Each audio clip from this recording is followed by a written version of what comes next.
As I look out at this congregation, I know that there are some of us coming to this moment of reflection and memory, this Yizkor service, from a dark place of mourning.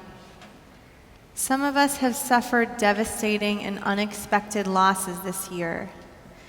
And I hope that our community has been there for you during that time, but I also imagine that in the depths of your grief, there were moments when there was nothing we could say to help hold you up. Others of us have endured losses that were more expected but painful and stinging nonetheless.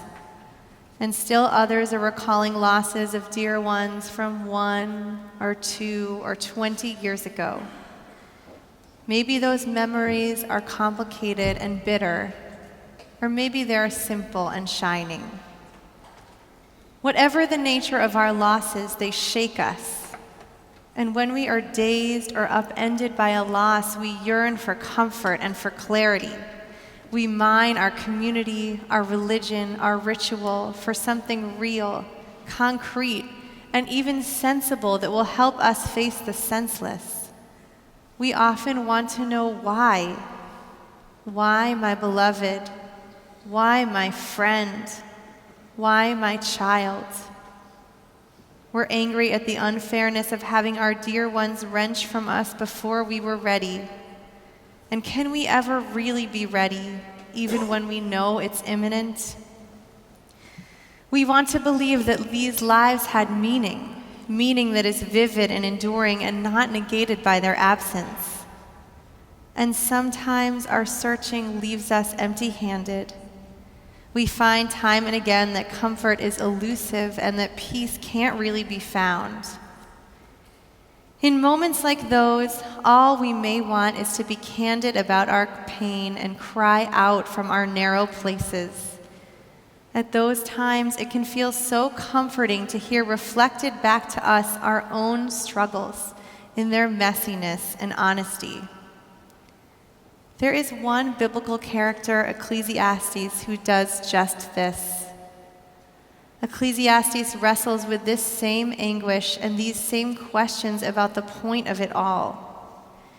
As we read his story, we see him confront the stark reality of mortality as he cries out, "Alas, the wise man dies just like the fool. And so I loathed life, for I was distressed by all that goes on under the sun, because everything is fleeting and pursuit of wind." Those words are devastating to wrap our minds around. Everything is fleeting and pursuit of wind.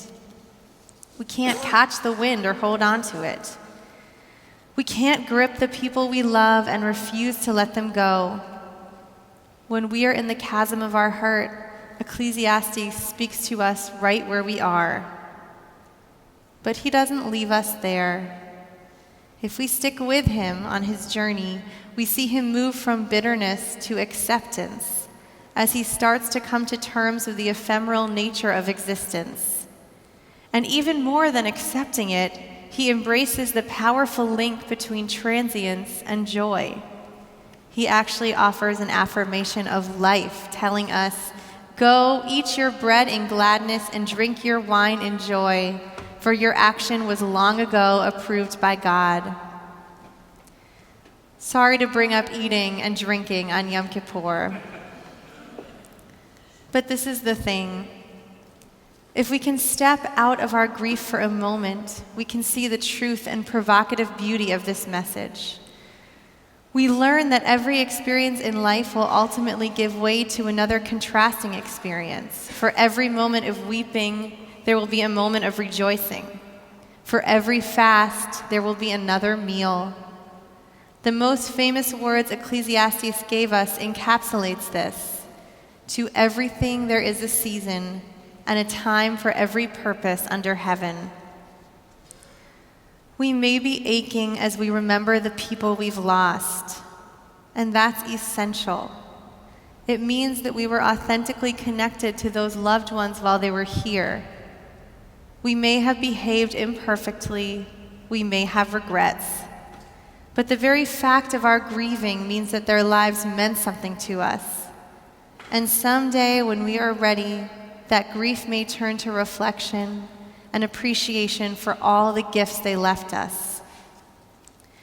It's true that we can't hold on to anyone forever, and sometimes we have less time than we expect. We can't change difficult events. But Ecclesiastes teaches us what we can do. Be alert in every moment. Celebrate the impact our departed ones had on our lives. Even in the midst of our tears, we can pause in gratitude for the powerful memories we'll now carry with us.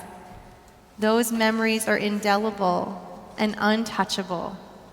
They will feed us and comfort us over the months and years ahead.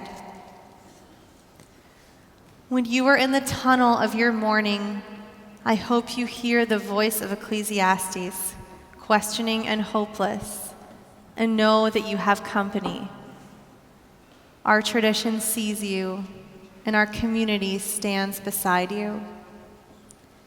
To everything there is a season and a time for every purpose under heaven. A time to be born, a time to die, a time to tear down, and a time to build up. A time for wailing and a time for dancing, a time for keeping and a time for losing. To everything there is a season and a time for every purpose under heaven.